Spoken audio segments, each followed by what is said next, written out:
sesuatu yang dibalik itu. Kemudian juga diajarin lagi mungkin pasar terakhirnya akan pementasan. Itu adalah sebuah hasil dari sekian bulan kita berlatih.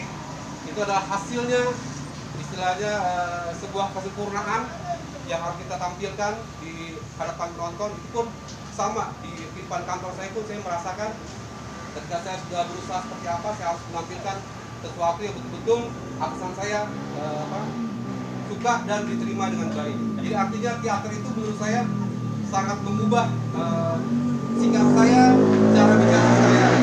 Tapi kesini-sininya setelah saya tidak bekerja, saya berusaha, saya mungkin lebih banyak sekarang untuk menjadi marketing ya.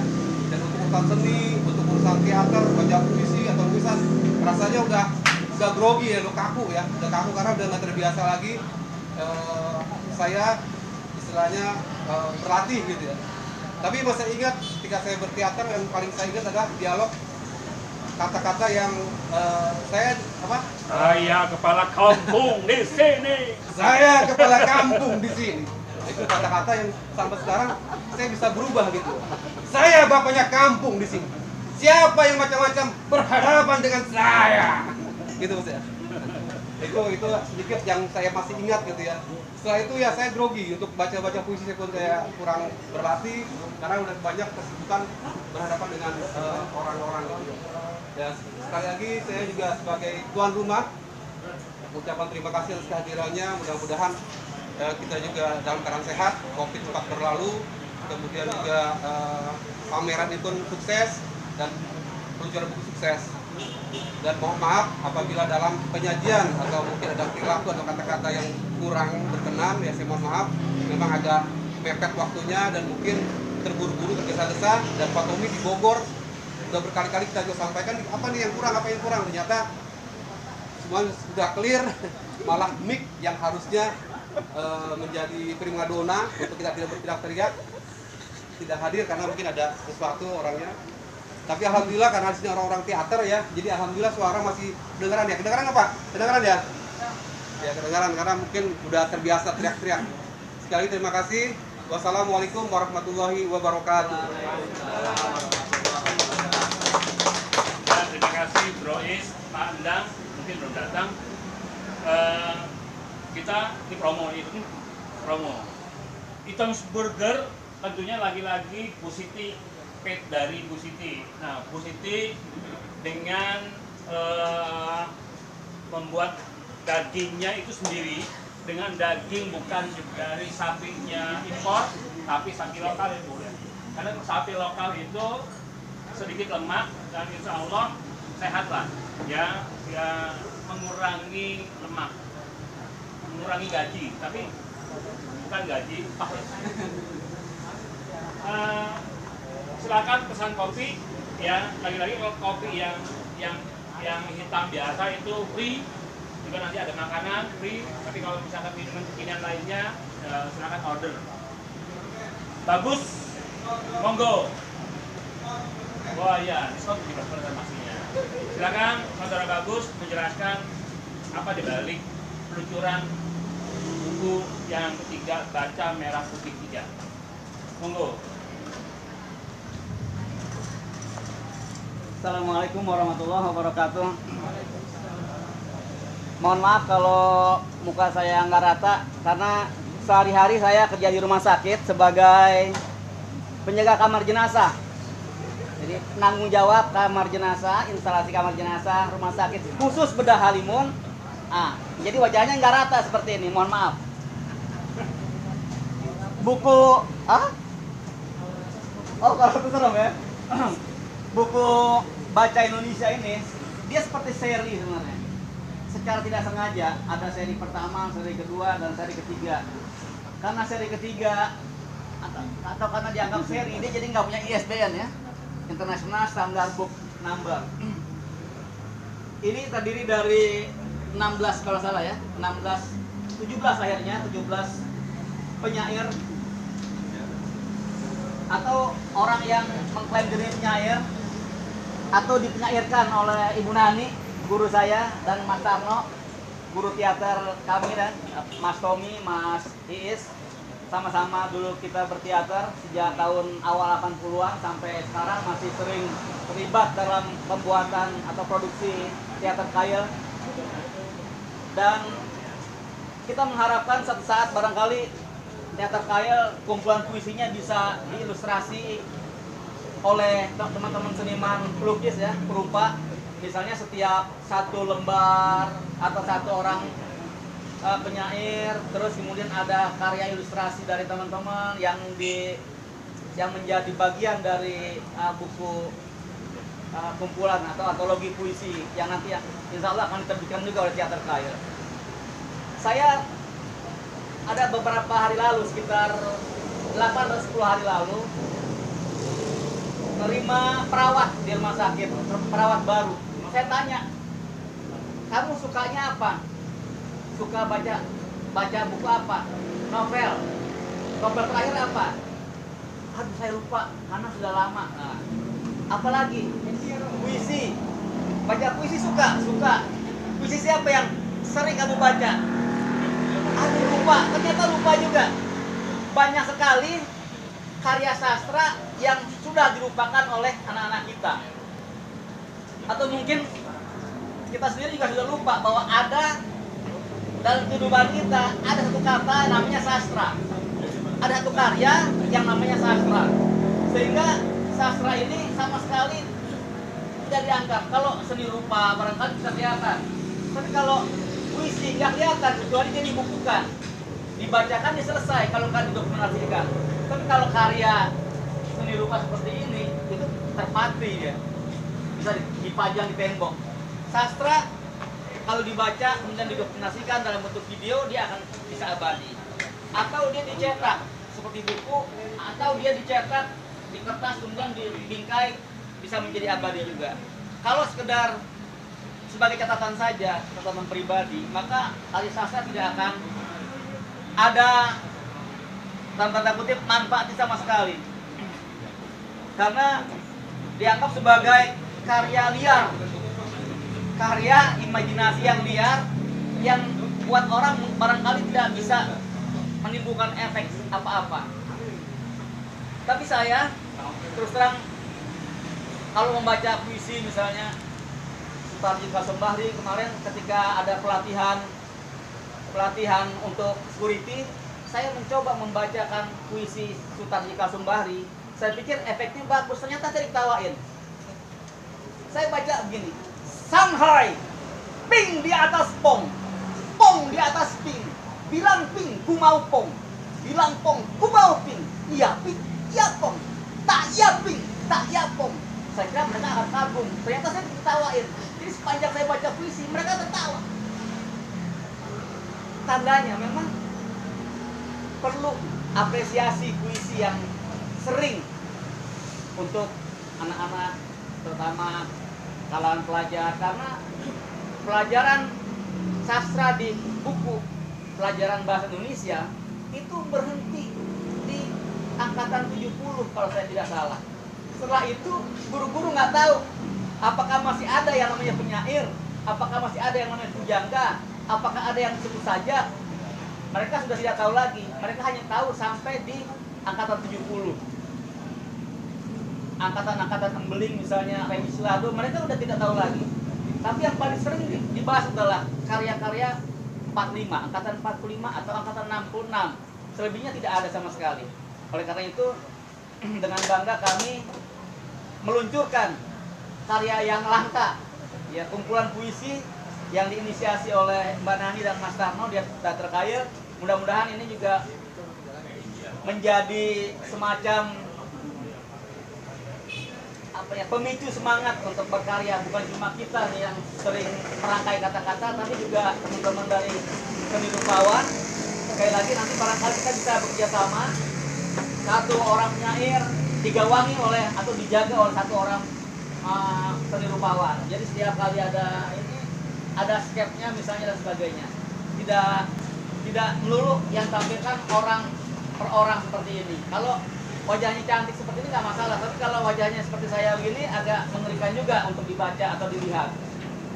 Dan terakhir, izinkan saya membacakan puisi yang sebenarnya ini bukan puisi. Dulunya ini adalah lirik lagu. Ketika kami atau kita merayakan ulang tahun kemerdekaan Indonesia yang ke-50, ulang tahun emas. Judulnya Dirgahayu Indonesia. Dirga hai hai, dirga hai hai, dirga Indonesia. 75 usiamu, kini 75. Disambut gembira seluruh putra-putrimu. Dirgahayu, dirgahayu Indonesia, dirgahayu hai hai. Untayan permata indah di Katulistiwa, negeri laksana surga menjelma di dunia.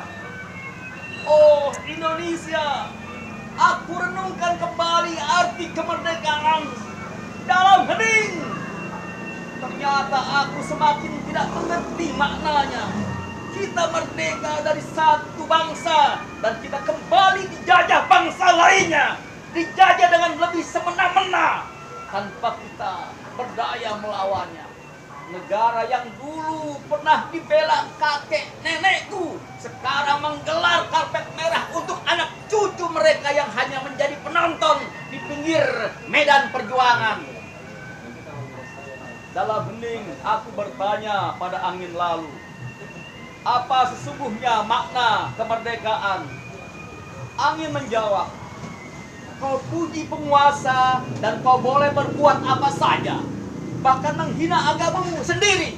Itulah kemerdekaan. Dirgahayu Indonesia. Hai, hai. Terima kasih. Assalamualaikum warahmatullahi wabarakatuh. Waalaikumsalam warahmatullahi wabarakatuh. Terima kasih sahabat saya, saudara saya Bagus MB.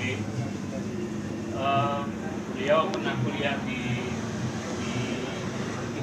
IKIP, ya. Tapi ya sekarang menjaga kamar mayat.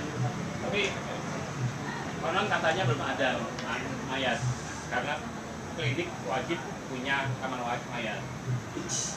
Kalau tadi Mas Bagus kenapa nggak paham pingpong, saya tambahkan lagi biar nggak paham. Sepisau pa, sepisau pi, sepisau pa, sepisau pi, sepisau pa, sepisau pi, sepisau pa, sepisau pi, sepi, sau, luka, sepukau, duri. Tapi biasanya saya kalau berada di sebuah komunitas yang kasrawan barangkali nggak masalah. Tapi ketika saya dalam format mengajar, tentunya saya juga memberikan pemahaman tentang kenapa menjadi sepisau pa, sepisau pi, sepisau pa, sepisau pi, bahwa Tarzikal Zombahri punya latar belakang seorang Minang yang punya adat kebiasaan di kampungnya itu dengan tahlil, dengan baca doa-doa, tapi kemudian dia sinkronkan dengan nada-nada yang seperti gumam, sepi sopa, sepi sopa, sepi sopi, sepi sopa.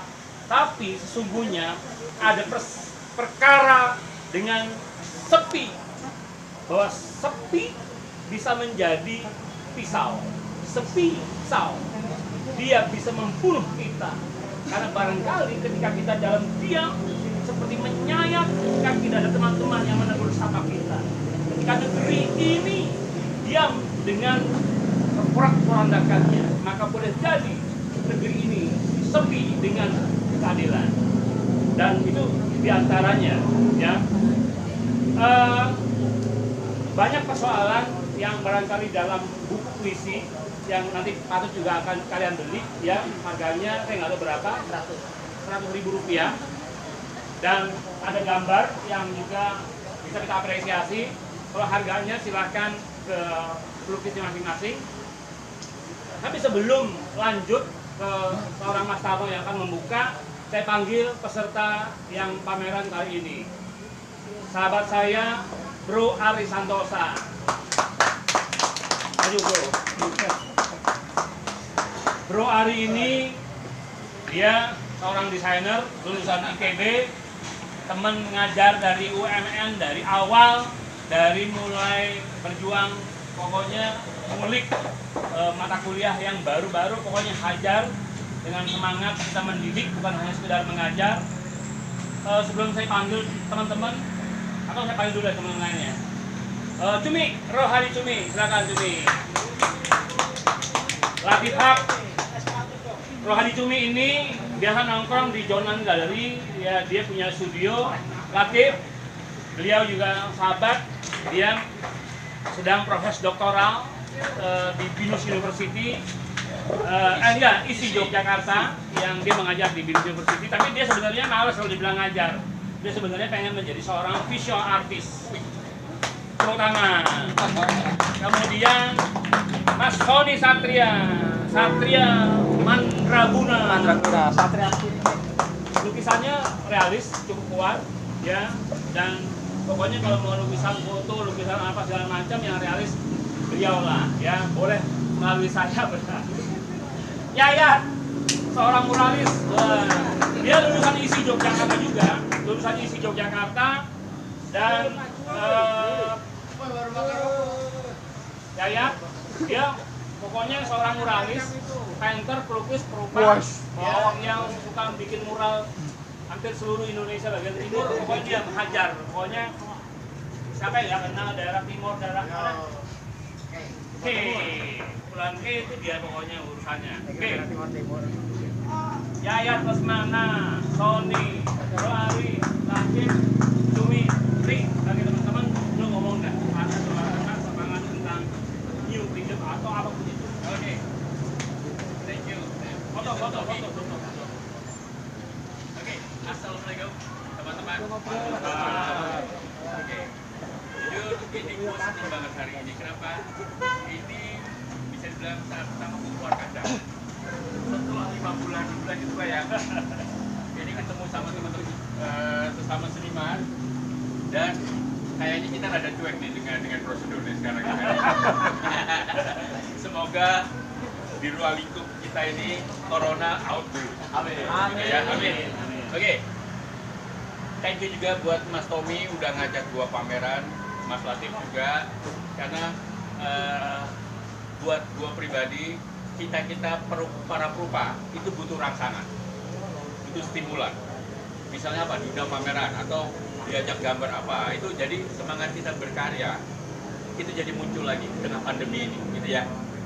Ya kita bisa pameran lewat online lah, jual apa, webinar segala macam. Tapi dengan ketemu fisik kayak gini, semangat itu gue lihat lebih powerful, lebih kuat, gitu ya. Jadi itulah kenapa gue antusias pada saat Mas Tommy ngajak pameran kita kali ini. Gue antusias kenapa? Itu tadi, jujur aja nih, gue selama pandemi rada males berkarya, gitu ya. Pada saat ketemu dengan teman-teman sesama seniman yang luar biasa tadi, ada profesi foto, ada profesi lukis, ada profesi sculpting, itu kita jadi terbangkitkan lagi, gitu ya. Nah insya Allah silaturahmi kita malam ini akan lebih terbangun dari sekedar malam ini, akan terus berlanjut. Itu yang gua harapkan, gitu ya. Buat teman-teman seniman Tangerang atau mungkin ada Tangerang Sketcher, I don't know, diusahakan kita ketemu gini-gini lagi. Ujung-ujungnya apa? Semangat berkarya. Kalau mau dealing ke tema pameran ini, kemerdekaan dalam berkarya, kita nggak takut sama COVID, gitu ya. Kita nggak takut, kita nggak boleh takut, karena karya kita bisa membuktikan itu. Gitu ya teman-teman ya. Thank you very much. Selamat enjoy di pameran ini. Thank you. Terima kasih Ari. Ini promosi buat Ari. Beliau yang membuat kostum sebuah film kolosal yang Hollywood yang dibuat oleh dia, kostumnya, filmnya judulnya apa? Foxtrot 6. Foxtrot 6, yang kostumnya itu kostum-kostum yang film Terminator, Rainbow, Basic Instinct kalau anak-anak 90-an tahu. Itu ada produsernya namanya Mr. Mario Kasar, kebetulan bekerja sama dengan kita Putra Indonesia. Jadi ada film yang filmnya auranya aura joglo di daerah rumah gua gitu loh. Hollywood made in joglo gitu ya. Gitu dong. yang bikin kostum ini. Oke, tepuk tangan. Oke, Mas Jari, Mas Arno, silakan ngomongin soal pameran ini yang juga nanti digong oleh Mbak Nani yang membuka kuis ini. Oke, terima kasih teman-teman. Yuk, terima kasih Bro Ari. Yuk, thank you Tom. Foto dong. Udah tadi udah. Ya, ya. foto khusus.